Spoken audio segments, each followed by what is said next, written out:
नमस्कार जय जगन्नाथ मु विश्वजीत स्वागत करुच्ची tech Biswajit official YouTube channel को। आज आम मैंने जाना सुमंगल योजना आपण मैंने समस्ते जानिक चकित हे यहाँ जानी कि नहीं गोटे इंटरकास्ट मैरेज गोटे प्रोत्साहन राशि जोटा कि 2.5 लाख टंका सरकार तरफ घोषणा करा जो मैंने इंटरकास्ट मैरेज करेंगे से मैंने योजनार सुविधा नहीं पारे। इंटरकास्ट मैरेज टी कौन ना कौन साधारण वर्गर गोटे पिला जदि एससी एसटी कास्ट रे मैरेज करूची ताकू सरकार तरफ 2.5 लाख टंका वर्तमान प्रोत्साहन राशि मिलूची मागणारे से टंका को पुणी सुझिया पड़ूना। यार कौन कौन रही क्राइटेरिया किपरि आवेदन हम बयस सीमा कौन रही डॉक्यूमेंट कौन लगे सबू ये वीडियो मु आवेदन करी लाइव देखी ये वीडियो टी आपण मैंने ध्यान सहित देखु। प्रथम देखु हु कैन अप्लाई ये योजना रे किए अप्लाई करि परिबो। प्रथम पॉइंट देछि कोन देखि नियंतु intercaste marriage solemnised between the caste Hindu and a scheduled caste belonging to the Hindu community. The marriage should be valid as per law and duly registered under the Hindu Marriage Act 1955 marriage act रे Hindu cast जो माने general पिला रहिले से माने जदि schedule caste माने SC caste रे मैरेज करिवे से मानकु 2.5 लाख टंका मिलिबो।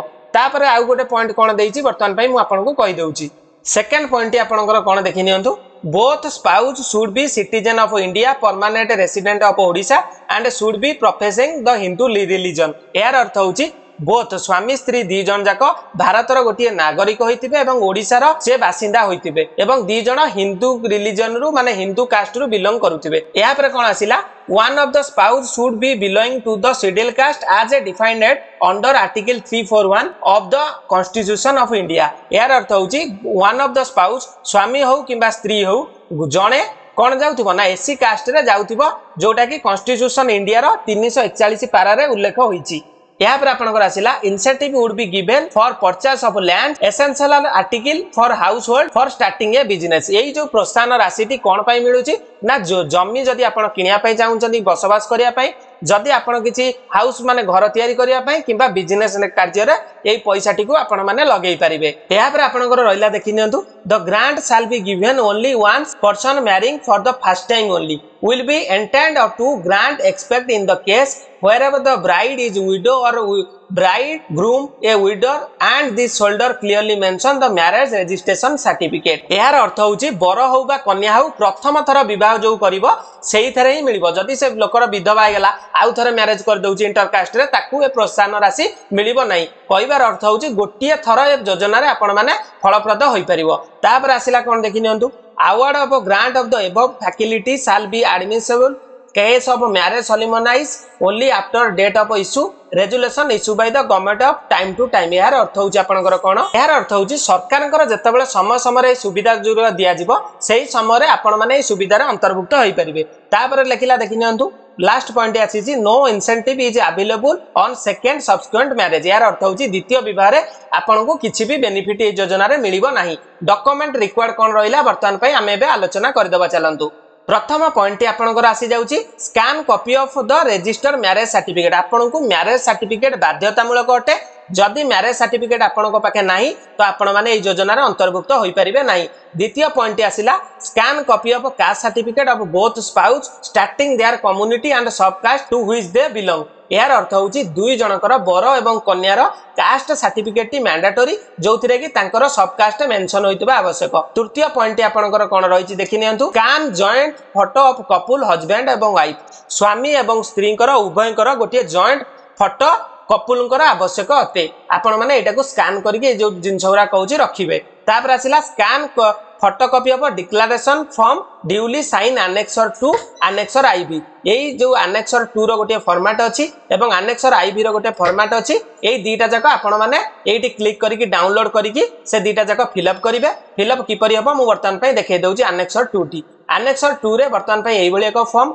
एई फॉर्म टी एई वेबसाइट रे मिलि जिवो। केउ वेबसाइट के आसीबे आमे बे परे आलोचना करिबा। एई डिक्लेरेशन रे वी हस्बैंड ना एठी रहइबो सन ऑफ तांको बापा को ना एठी रहइबो रेसिडेंट माने बासिंदा से केउ जगह रो वाइफ को ना रहइबो डॉटर ऑफ माने से जो वाइफ माने तांको पत्नी कर बापा का ना एठी डॉटर ऑफ माने तांको बापा का ना एठी लिखि देबे रेसिडेंट ऑफ से जियर एठी एड्रेस लिखि देबे। तापर आसिला सिग्नेचर ऑफ द हस्बैंड स्वामी कर दस्खत ऊपर रहइबो सिग्नेचर ऑफ वाइफ एटी आपण माने चाहिए स्त्री दस्खत सेकेंड रे रहइबो।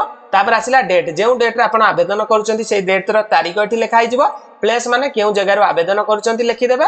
तापर एठी ओटे अछि आई recipient of the government grant incentive correspondence एठी वर्तमान बरर नामटी लिखिदेबे तापर सिग्नेचर ऑफ द रिसिपिएंट एठी मध्ये बरर सिग्नेचर टी करै देबे तापर आसिला प्लेस पुणी आपनकर जे जगह आवेदन करूछंती लिखिदेबे डेट टी पकै देबे ये गला एनेक्सर 2 एनेक्सर 3 टी किपरि डाउनलोड करिवे ना सेम प्रोसेस सेही वेबसाइट रे आपण मानको एनेक्सर आईवी मिल जाईची एनेक्सर आईवी टी आपण माने जतले डाउनलोड करिवे आपण को एई भली आसी जिवो सेम प्रोसेस रे हस्बैंड जगह रे हस्बैंड ना तापर तांकर बापांक ना एठी रहिबो रेसिडेंट ऑफ बासिंदा से केउ जगह रो वाइफ होउची तांको स्त्री को ना रहिबो स्त्री को बापांक ना एठी डॉटर ऑफ रे रहि जिवो रेसिडेंट ऑफ स्त्री रो बासिंदा से केउ जगह रो एड्रेस टी एट पोस्ट टी लिखि देबे सिग्नेचर हस्बैंड सिग्नेचर वाइफ एई दीटा जक करिकि आपण माने पीडीएफ रे स्कैन कर देबे एटा को भरिकि तापर आसंतु आमे आलोचना करबा पंचम number point scan copy of joint passbook of couple any government nationalise bank आपण को गोटे सरकार स्वीकृति प्राप्त बैंक रु जॉइंट बैंक अकाउंट खोलिया पय पड़िबो स्वामी एवं स्त्री उभय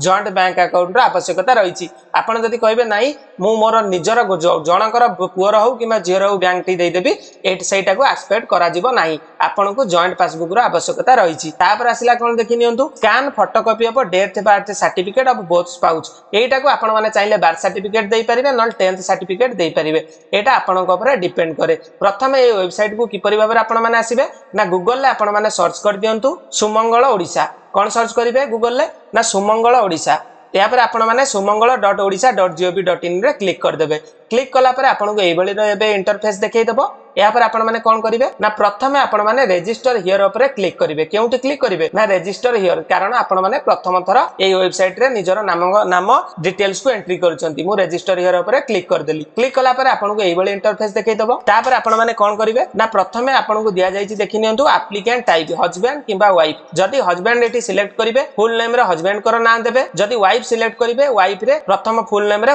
वाइफ कर नाटी एटी दबा पई पड़िबो तो चलंतु मु एबे हस्बैंड रो नाटी को सिलेक्ट कर दउची यार अर्थ होची आपण मानकर स्वामी किबा स्त्री उभय एटी आवेदन करि परिबे जे हस्बैंड देले हस्बैंड रो नाटी के एटी देई दउची मु वर्तमान या पर आपण गोटे वैलिड ईमेल आईडी दबा पई पड़िबो जदी से बर कन्याकर ईमेल आईडी नाही आपण माने गोटे वैलिड ईमेल आईडी निजे क्रिएट कर दियंतु तो चलंतु ए दीटा स्टेप देकी मु वर्तमान पई कहि दउची प्रथम बॉक्स रे मु ना एवं द्वितीय बॉक्स रे ईमेल आईडी को एंट्री कर दउची या पर आपनकर आसिला कोन देखि नियंतु पासवर्ड सेक्शन पासवर्ड टी आपण माने किपरि भाबरे सेट करिवे प्रथम बॉक्स अछि जी पासवर्ड एवं कन्फर्म पासवर्ड ऊपर एक नंबर बॉक्स रे जो पासवर्ड टी देबे एटा को दोहराया पई पड़िबो सेम पासवर्ड कन्फर्म रे दबा पई पड़िबो पासवर्ड टी किपरि हेतबा आवश्यक जेउ बळी भाबरे एग्जांपल एटी दिया जाईची sumangal@1 माने गोटिए बड़ अक्षर रहउतिबा आवश्यक तापर 3-4 टा अक्षर छोट अक्षर गोटिए स्पेशल कैरेक्टर एवं नंबरिक वैल्यू रहउतिबा आवश्यक माने जदि आपन ना दिया हेतबो राजेश हेतबो तो राजेश @123 देई परिबे जदि आपन ना विश्वजीत हेतबो तो विश्वजीत @123 देई परिबे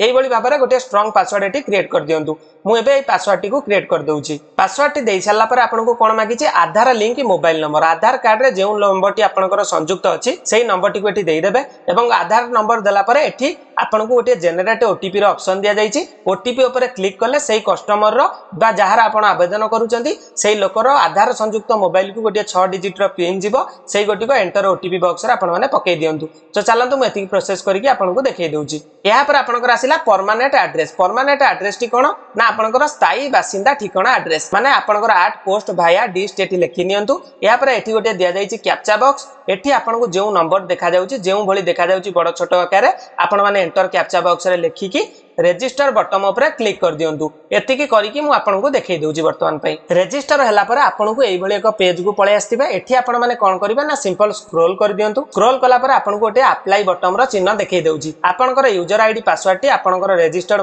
मोबाइल नंबर को पळे गला या पर आपन माने अप्लाई बटन ऊपर क्लिक कर दियंतु तो चलंतु मु अप्लाई ऊपर क्लिक कर नउची या पर आपन को पचार देछि देखि नियंतु कोन डिटेल ऑफ हस्बैंड स्वामी कर एठी डिटेल दबा पई पड़िबो प्रथम बॉक्स रे लिखाइ छि full name of the husband स्वामी रो नामटी लिखाइ जाई छि आधार कार्ड नंबर टी आपन को एठी दबा पई पड़िबो स्वामी कर एतिकी देइकी तापर आपन कोन करिया पई पड़िबो फुल प्रेजेंट एड्रेस सेम आज वाइफ प्रेजेंट एड्रेस जति सेही लोकर स्त्री रो प्रेजेंट एड्रेस जा स्वामी रो से आइतिबो आपन माने एठी गोटे टिक चिन्ह दिया जाई छि आपन माने मारी परिबे एबे चलंतु मु स्वामी कर आधार कार्ड पकेई की आपन को देखाई दउची एहा पर आपन को एपट राइट साइड रे देख लिखाइ छि detail of wife full name of wife पत्नी कर नाम संपूर्ण नामटी के एठी लिखिया पई पड़िबो आधार कार्ड नंबर टी से लोकर स्त्री रो दबा पई पड़िबो देखि की एठी कोन दिया छि देखंतु सेम आज हस्बैंड प्रेजेंट एड्रेस जति स्वामी कर जहा ठिकाना स्त्री रो सेया आइतिबो बा आधार कार्ड रे समान थिबो आपण माने एठी टिक चिन्ह टी मार देले स्वामी आधार डाटाटा एठी की पळे आसीबो। तो चलंतु मु ए प्रोसेस टी करिकि आपनको देखै दउची। जदि स्त्री रो एड्रेस अलगा थिबो आपण माने एड्रेस मैनुअली एटा को फिल अप करिया पय पड़िबो। आपण आपण को हिसाब रे एटा को सिलेक्ट करनियंतु। एहा पर वर्तमान देखंतु एई भली भाबरे मु डिटेल ऑफ वाइफ रो मध्ये और हस्बैंड कर दी जण कर भरि नैची। एहा पर आपण माने स्क्रॉल करनियंतु। एहा पर आपण को कोन देखै दउची देखिनियंतु full permanent address of before marriage माने स्वामी कर लेफ्ट साइड आपण कर स्वामी को सेक्शन एवं राइट साइड होची स्त्री रो सेक्शन माने वाइफ को सेक्शन। बाँ पटे देखो बिफोर मैरेज कौन अच्छी एड्रेस टी ऑटोमेटिकली फिल हो जाइए full permanent address before marriage स्त्री मैरेज पूर्व विवाह पूर्व जो ठिकाना थिला तांको आधार कार्ड रु आपण माने डाटा कलेक्ट करथिबे एठी वर्तमान पय आपण माने सेही हिसाब रे अकॉर्डिंगली चूज करि नियंतु। तो चलंतु मु ए स्टेप टी को मध्ये कंप्लीट कर दोउची। एही भली भाबरे आपण माने देखि नियंतु मु स्त्री बिफोर मैरेज एड्रेस टी मध्ये पकई देइची। या पर वर्तमान पय हमें माने स्क्रॉल करिवा। या पर आपनकर आसिला कोन देखि नियंतु अदर इन्फॉर्मेशन डिटेल्स एठी देइची occupation of husband. Occupation of husband माने कोन ना स्वामी वृत्ति कोन फार्मर की कल्टीवेशन जहाँ भी हेतिबो आपण माने एठी लिखि परिबे। तो चलंतु तापर देइची कोन मंथली इनकम ऑफ हस्बैंड स्वामी मासिक आय केते। ऑक्युपेशन ऑफ वाइफ यार अर्थ होची स्त्री वृत्ति कोन हाउस वाइफ की टीचर की जहाँ भी हेतिबो गवर्नमेंट सैलरी पर्सन आपण माने एठी लिखि परिबे। मंथली इनकम ऑफ वाइफ स्त्री मासिक इनकम टी केते आपण माने एठी लिखि परिबे। तापर आइला हु बिलोंग एससी कैटेगरी यार अर्थ होची किए सिविल कास्ट कैटेगरी रे जाउछंती स्वामी ना स्त्री आपण माने आपण को हिसाब रे एटा को चूज करिवे। तापर आसिला सबकास्ट टी तांकर कोन एति की वर्तमान पय मु चलंतु फिल अप करके आपण को लाइव देखौची। या पर सबकास्ट टी को मु वर्तमान पय सिलेक्ट करची। एटी सब प्रकार सबकास्ट दिया जायछि जो माने एसी कास्ट रो आपण माने आपण को हिसाब रे सिलेक्शन टी करि नियंतु। मु मो हिसाब रे एटा को सिलेक्शन टी करि नैछि। तापर आसिला कोन देखि नियंतु हस्बैंड डेट ऑफ बर्थ आपण मानकर हस्बैंड कर जदी डेट ऑफ बर्थ प्रूफ आपण पाके बर्थ सर्टिफिकेट अछि किंबा अछि दशम सर्टिफिकेट सेथरे जे डेट ऑफ बर्थ अछि देबे। Aadhaar card date of birth को एठी देबे नाही मु रेकमेंड करूची आपण मानकु। तो चलंतु मु डेट ऑफ बर्थ को सही लोकर सिलेक्ट करि नउची। एहा पर आपण को कोन मागी देछि देखि नियंतु वाइफ डेट ऑफ बर्थ माने पत्नी कर डेट ऑफ बर्थ सही सर्टिफिकेट रु देखि की वर्तमान पय एटा को मध्ये सिलेक्ट कर नियंतु। तापर आसिला एक्चुअली डेट ऑफ मैरिज एटा आपनकर मैरिज सर्टिफिकेट रे मेंशन हेकिरी अछि आपण माने एटा को टाइप कर नियंतु आपण को हिसाब रे। या पर आपनकर आसिला has the marriage been registered आपनकर मैरिज टा कोन रजिस्टर्ड हेछि कि नाही आपण मानक जदी हेछि यस करिवे जदी न हेछि नो ऊपर मारिवे। एटा आपनक चूज अकॉर्डिंगली आपण निज निज हिसाब रे एटा को सिलेक्ट कर नियंतु। तो चलंतु तापर कोन पचारिछि मैरिज रजिस्ट्रेशन डेट विवाह पंजीकरण रो तारीखटी आपण माने मैरिज सर्टिफिकेट रे अछि आपण माने देखिकरी ए कैलेंडर ऊपर क्लिक करिकरी कोन करिवे ना सिलेक्ट टी कर दियंतु। तापर आसिला देखंतु is it first marriage of husband यार अर्थ होची या कोन स्वामी प्रथम विवाह जदि प्रथम विवाह हेतिबो तो आपण माने ऑब्वियसली एटा को एस मारिबे जदि नो मारिबे आपण माने एलिजिबल हेबे नाही तो एटा को मध्ये एस मार दियंतु। तापर आसिला is it first marriage of wife या कोन स्त्री रो प्रथम मैरिज आपण माने एटा को मध्ये एस टी को मार दियंतु। तापर लिखिछि कोन if not she he widow widower या सी जने विधवा अटंती कि जदि अटंती एस करिबे एटा को नोटा को ही सबोळ पय रखिबे। तापर आसिला has anybody them receive the grant early स्वामी एवं स्त्री को भितरु किए दी जन को भितरु किछि बेनिफिट एई बेनिफिट पाउचंती कि आपण माने एटा को मध्ये नो ऊपर रखिबे। तापर आसिला मेंशन ग्रांट डेट एई डेट टी आपण को मैरिज सर्टिफिकेट रे मिलि जिवो। एहा पर आपनकर आसिला कोन देखि नियंतु एप्लिकेंट अल्टरनेटिव मोबाइल नंबर आवेदनकारी जी तांकर गोटे अलग मोबाइल नंबर दियंतु जदि मेन नंबरटा न लागिबो सेही हिसाब रे ब्लॉक कर्मचारी आपन को अल्टरनेटिव नंबर रे कांटेक्ट करि परिबे। मु एति करिकि वर्तमान पय फिल अप करिकि आपन सहित स्क्रीन शेयर करूची। या पर आपनकर आसिला बैंक इन्फॉर्मेशन डिटेल्स आपनकर बैंक रो खातार विवरणी टी दबा पय पड़िबो। प्रथम बॉक्स रे आपनकर बैंक नेम टी को बाछिया पय पड़िबो एवं तापर आसिला ब्रांच नेम तापर ऑटोमेटिकली आईएफसी कोड ता ब्रांच अंडर रे ऑटोमेटिकली एटी फेच हे जिवो। तापर आसिला अकाउंट नंबर आवेदनकारी जॉइंट बैंक पासबुक रो नंबर टी आपण माने एटी देइथिबे सेही अकाउंट नंबर टी को वर्तमान पय बहिरु देखि कि निर्भुल भाबे लिखि देबे। अकाउंट होल्डर नेम आवेदनकारी जो दी जनकर जॉइंट पासबुक रो न अकाउंट होल्डर जो दी जनकर ना अछि आपण माने सिंपल एटी लिखि देबे। एति करिकि वर्तमान पय मु आपनको शेयर करूची। एहा पर आपनकर कोन आसिला देखि नियंतु अपलोड डॉक्यूमेंट मुख्य काम आसिला जॉइंट फोटो हस्बैंड एवं वाइफ कर जॉइंट फोटो टी आपण माने चूज ऊपर क्लिक करिक अपलोड करिवे। एप्लिकेंट कास्ट सर्टिफिकेट जदि एप्लिकेंट स्वामी कर चूज करतेबे तो स्वामी कर कास्ट सर्टिफिकेट देबे जदि एप्लिकेंट स्त्री को करतेबे प्रथम ऑप्शन जो मु बुझैतिली सेही लोकर एटी एप्लिकेंट रे देबे। तापर आसिला स्पाउस सर्टिफिकेट स्त्री रो कास्ट सर्टिफिकेट एठी आपण को प्रदान करिया पय पड़िबो चूज करिकि क्लिक करि कर देबे पीडीएफ रे 100 रे स्कैन करिकि रखिथिबे 100 डीपीआई रे। तापर आसिला एप्लिकेंट बर्थ सर्टिफिकेट आवेदनकारी स्वामी कर बर्थ सर्टिफिकेट को दे दउची मु कारण मु स्वामी की एप्लिकेंट करिछि। स्पाउज बार्थ सर्टिफिकेट स्त्री रो बार्थ सर्टिफिकेट को आपन एटी प्रोड्यूस करिया पई पड़िबो। या पर आसिला scan marriage registration certificate by competent authority marriage certificate को आपण माने एटी दबा पई पड़िबो अपलोड करिया पई पड़िबो। तापर आसिला scan page of bank account रो जो प्रथम पेज टी जो अकाउंट नंबर आईएफसी कोड ना थिबो सेई गोटा को बर्तन पे आपण एटी चूज करिया पई पड़िबो। या पर आसिला scan copy of sign declaration form 1 एवं डिक्लेरेशन फॉर्म 2 जो फॉर्म दीटा मु आपन को देखैतिली से दीटा आपण माने एटी चूज कर देबे अकॉर्डिंगली। एते की करि सारी की एटी गोटे टिक चिन्ह मार दियंतु। या पर आपण माने स्क्रॉल करंतु एते की जिंस करि की मध्ये मु आपन को देखै दउची। एही बळी भाबरे मु वर्तमान पे सबुर स्कैन फाइल को एटी सिलेक्ट कर नैची सबु जाक पीडीएफ हबो केवल जेपीजी रे हबो फोटोटी स्वामी और स्त्री जो जॉइंट पासपोर्ट टी। तापर आसिला टिक चिन्हटी मारिकी वर्तमान पे सबमिट एंड पे ऊपर मु क्लिक कर नउची। आपण माने सबमिट और पे ऊपर क्लिक करिया पूर्व 2-3 थर जिंसटी को मिलै दियंतु जा जा एंट्री करले। वर्तमान पे मु सबमिट ऊपर क्लिक करूची। एया पर आपण को एही बळी इंटरफेस देखाई देउथिबो। एठी आपण को गोटिया पेमेंट गेटवे दिया जाईची। आपण माने सीसी एवेन्यू पे बटन ऊपर क्लिक कर दियंतु आपणकर 59 टंका टिए कटिबो। तो पे ऊपर मु वर्तमान पे क्लिक टी कर दउची। एया पर आपण को तीनटा इंटरफेस दिया जाईची। गोटिया हला कार्ड मेथड आ गोटिया हला नेट बैंकिंग जदी आपणकर अछि आ यूपीआई हला आपणकर फोन पे गूगल पे एही ऊपर जाउची। मु वर्तमान यूपीआई थ्रू रे करिके आपन को देखाई दउची। मु एबे यूपीआई ऊपर क्लिक करली। एहा पर आपण माने जनरेट क्यूआर ऊपर क्लिक कर दियंतु जा फल गोटे बारकोड एठी देखा जिवो से बारकोड को स्कैन करके पेमेंट टी करिया पय पड़िबो। मु वर्तमान भाई जनरेट क्यूआर ऊपर क्लिक टी कर दउची। क्यूआर ऊपर क्लिक करले मते ओइखिना बारकोड टी देखाई देला। आपण माने फोन पे हो गूगल पे हो पेटीएम हो जे कोनोसी यूपीआई ऐप रे स्कैन टी करिकरी पेमेंट टी करि नियंतु। एहा पर देखि नियंतु आपनकर सक्सेस हो जाइछि। थैंक यू फॉर पेमेंट टी सक्सेस हो गला पर आपनकर एठी कंज्यूमर नेम देखाई देला email ID phone number transaction ID पैसा मध्ये देखाई दउछि। एहा पर आपण माने प्रिंट ऊपर क्लिक करिकि ए पेज टी को प्रिंट रखि दियंतु। पेमेंट टी हे सल्ला पर आपण माने बैक पळे आसंतु। बैक पळे आसला पर आपण को एप्लीकेशन टी सबमिट रो इंटरफेस देखाई देबो। एठी देखि नियंतु रजिस्ट्रेशन नंबर देखाई दउछि स्टेटस अप्लाई रो देखाई दउछि। एप्लीकेशन स्टेटस आपण माने एठी चाहिले क्लिक करके देखि परिबे। एबे वर्तमान पय अप्लाई हे जाइछि ग्रीन हे गला।